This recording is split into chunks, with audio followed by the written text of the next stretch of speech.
भारत के education model में दुनिया को कुछ ऐसा दिखाई दे रहा है, दुनिया के सबसे बड़े अखबारों को ऐसा दिखाई दे रहा है ताकि वो दुनिया को प्रेरित कर सके, उससे दुनिया को बता सके। ये हमारे लिए गर्व की बात है। अभी मैं ये देख रहा था कि इसी न्यूयॉर्क टाइम्स के फ्रंट पेज पे करीब 1.5 साल पहले ये तस्वीर छपी थी।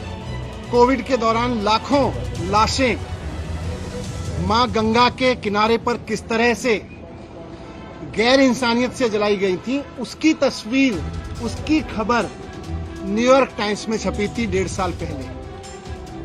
जब ये खबर हमने देखी थी और देश के लोगों ने देखी थी तो एक भारतीय के नाते थोड़ा अपने आप पे शर्म आई थी।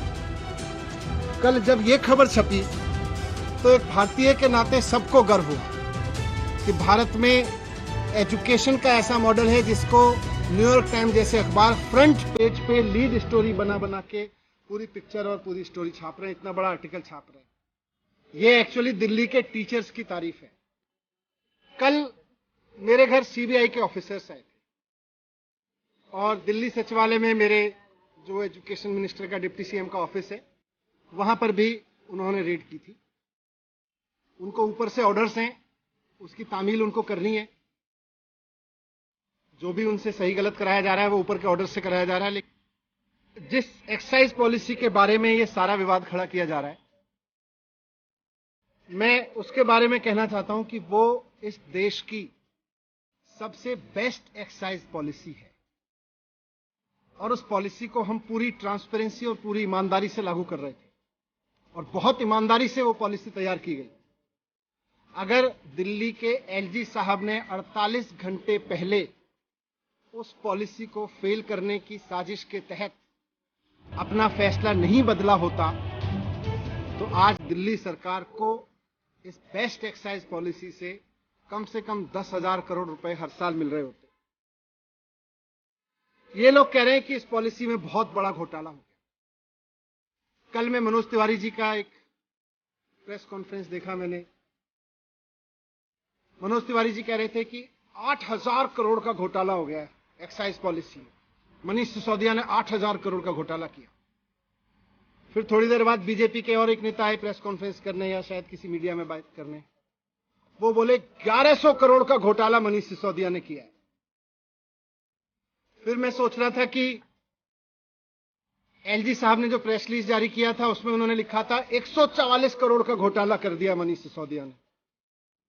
कल फिर जब सीबीआई के ऑफिसर्स आए तो वो एफआईआर लेके आए थे, उसमें ना 8,000 करोड़ का जिक्र था, ना 1100 करोड़ का जिक्र था। उसमें लिखा था सोर्सेज कह रहे हैं कि 1 करोड़ का घोटाला हुआ है। मैं कह रहा हूं कि ये सब बकवास है, ये सब बकवास कर रहे हैं।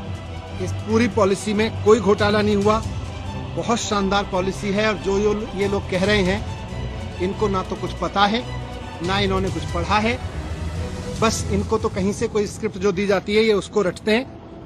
मैं आज आपको बताता हूं कि इस पूरे शोर शराबे के पीछे असली कहानी क्या है, इसका सच क्या है।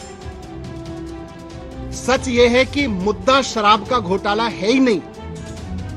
इनको शराब के किसी घोटाले की चिंता नहीं है, इनको घोटाले की चिंता नहीं है।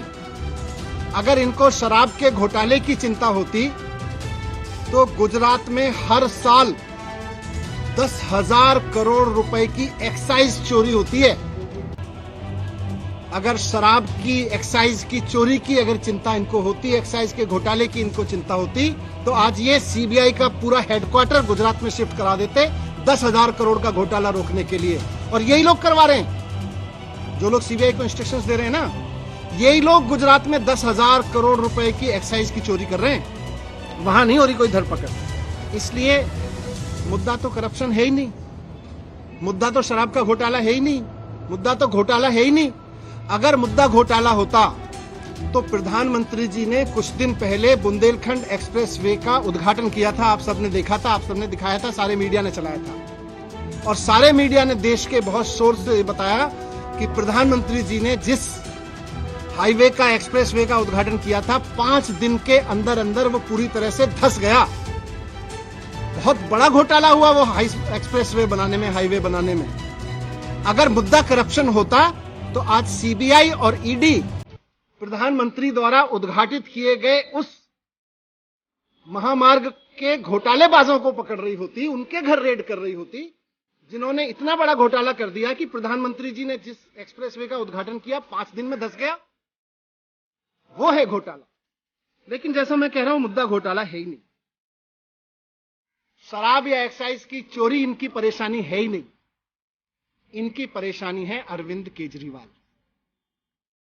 इनकी परेशानी है कि अरविंद केजरीवाल जिस तरह से अब पूरे देश में एक काम करने वाले ईमानदार नेता के रूप में पहचान बनाते जा रहे हैं और पूरे देश के लोग अब उनको पसंद करने लगे हैं, इनकी परेशानी ये है। और पंजाब के बाद तो पूरे देश में अरविंद केजरीवाल जी को एक राष्ट्रीय विकल्प के रूप में देखा जाने लगा है। इनकी परेशानी ये है। अरविंद केजरीवाल जी की दूसरी सबसे बड़ी ताकत है कि उनको काम करना और काम करवाना आता है। उनको दिल्ली का एजुकेशन ठीक करके उन्होंने दिखा दिया कि एजुकेशन कैसे ठीक होता है। उन्होंने हेल्थ ठीक करके दिखा दिया कि हेल्थ सिस्टम कैसे ठीक होता है। आज दुनिया भर में मैंने दिखाया आपको, आज अरविंद केजरीवाल जी की वजह से दुनिया भर में भारत का नाम रोशन हो रहा है। इसलिए आज ये इत्तेफाक नहीं है कि हेल्थ और एजुकेशन पर दुनिया भर में भारत का नाम रोशन करने वाले अरविंद केजरीवाल जी के हेल्थ मिनिस्टर के छापे डाले जा रहे हैं, उनको जेल में डाला जा रहा है। उनके एजुकेशन मिनिस्टर के छापे डाले जा रहे हैं, उनको मुझे जेल में डालने की तैयारी की जा रही है। अरविंद केजरीवाल जी में और नरेंद्र मोदी जी में मैं आज रखना चाहता हूं आपके सामने कि अरविंद केजरीवाल जी और नरेंद्र मोदी जी में यही फर्क है। केजरीवाल जी को अगर कोई अच्छा काम करते हुए दिखता है तो केजरीवाल जी उसकी प्रशंसा करते हैं, उससे प्रेरणा लेते हैं, उसकी तारीफ करके उसका हौसला बढ़ाते हैं और खुद उससे सीख के खुद करना चाहते हैं। मोदी जी का रुख यह है कि उनको अगर कोई अच्छा काम करता हुआ दिखता है तो वो उसके काम को रोकना चाहते हैं, उसके काम को साजिश के तहत रोक के उसके लोगों को और उसको सीबीआई और ईडी का डर दिखा दिखा के उसको रोकना चाहते हैं।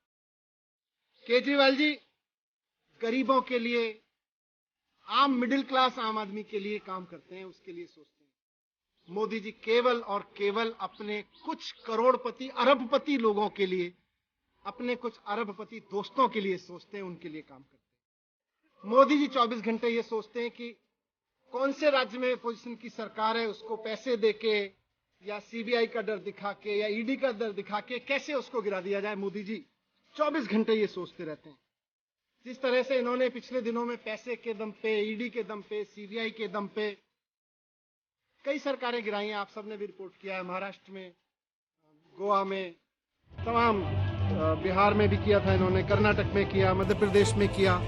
पूरे देश के लोग इनसे अब दुखी हैं कि यार हम सरकार चुनते हैं, मोदी जी केवल 24 घंटे उसको गिराने में लगे रहते हैं। अरे आपको देश का प्रधानमंत्री बनाया, आप देश के लिए अच्छा सोचो। जिनको हमने राज्य के लिए किया है उसको राज्य के लिए अच्छा सोचें। मोदी जी केवल सीबीआई, ईडी, पैसा सब लगा के, साम दाम दंड भेद लगा के केवल सरकारें गिराने का 24 घंटे सपना देखते हैं। उसके अलावा मोदी जी को कोई सपना ही नहीं आता आजकल।